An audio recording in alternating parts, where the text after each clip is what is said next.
அண்மை செய்தியை பார்த்து வருகிறோம். நாம் தமிழர் கட்சி ஒருங்கிணைப்பாளர் சீமானுக்கு கொலை மிரட்டல் விடுக்கப்பட்டிருப்பதாக தகவல் வெளியாக இருக்கிறது. இது குறித்த அண்மை செய்தியை பார்த்து வருகிறோம். விவரங்களை செய்தியாளர் முரளி வழங்க கேட்கலாம். முரளி, வணக்கம். முழு விவரங்கள். நாம் தமிழர் கட்சியின் தலைமை ஒருங்கிணைப்பாளர் சீமானுக்கு கொலை மிரட்டல் விடுக்கப்பட்டிருப்பதாகவும் அவர்கள் மீது உரிய நடவடிக்கை எடுக்க வேண்டும் என இளைஞர் பாசறை மாநில ஒருங்கிணைப்பாளர் இடும்பாவனம் கார்த்திக் என்பவர் வேப்பேரியில் இருக்கக்கூடிய காவல் ஆணையர் அலுவலகத்தில் புகார் மனு அளித்திருக்கிறார். நாம் தமிழர் கட்சியினுடைய தலைமை ஒருங்கிணைப்பாளர் சீமான் சமூக வலைதளங்கள் வாயிலாக கொலை மிரட்டல் விடுக்கப்பட்டு வருவதாகவும், தேனி மாவட்டத்தைச் சேர்ந்த சந்தோஷன் என்பவர் இன்ஸ்டா பக்கத்தில் இந்த கொலை மிரட்டல் விடுக்கப்பட்டிருப்பதாகவும் இந்த புகார் மனுவில் குறிப்பிடப்பட்டிருக்கிறது. குறிப்பாக சீமானின் தலை விரைவில் துண்டாக்கப்படும் எனவும், அது மட்டுமில்லாமல் தமிழகத்தில் நாம் தமிழர் கட்சியின் ஒருங்கிணைப்பாளர் பதவிக்கு போட்டி நிலவும் எனவும் குறிப்பிடப்பட்டிருக்கிறது.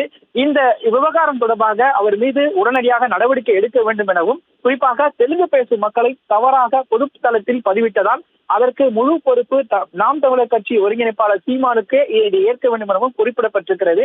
இந்த விவகாரம் தொடர்பாக அந்த நபர்கள் மீது உரிய நடவடிக்கை எடுக்க வேண்டும் எனவும், அவருக்கு உரிய பாதுகாப்பு வழங்க வேண்டும் எனவும் சென்னை காவல் ஆணையர் அலுவலகத்தில் இந்த புகார் அளிக்கப்பட்டிருக்கிறது.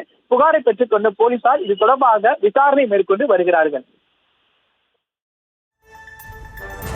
விவரங்களுக்கு நன்றி முரளி. அண்ணன் சீமானவர்களுக்கு கொலை மிரட்டல் விடுக்கிற வகையில் சமூக வலைதளங்களில் தேனி பகுதியைச் சேர்ந்த அடையாளமற்ற உதிரிகள் சில பதிவுகள் இருக்கிறாங்க. அதுக்கு சட்டப்பூர்வமான நடவடிக்கை எடுக்கணும் அப்படின்னு கோரி நாங்கள் புகார் கொடுத்துருக்கோம்.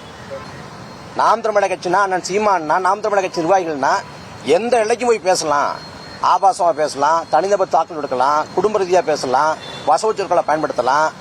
அதுக்கு நாங்கள் புகார் கொடுத்தோம்னா எந்த வழக்கும் பாயாதுன்னா இதெல்லாம் பார்க்குற மக்கள் முடிவு பண்ணிக்க வேண்டியது.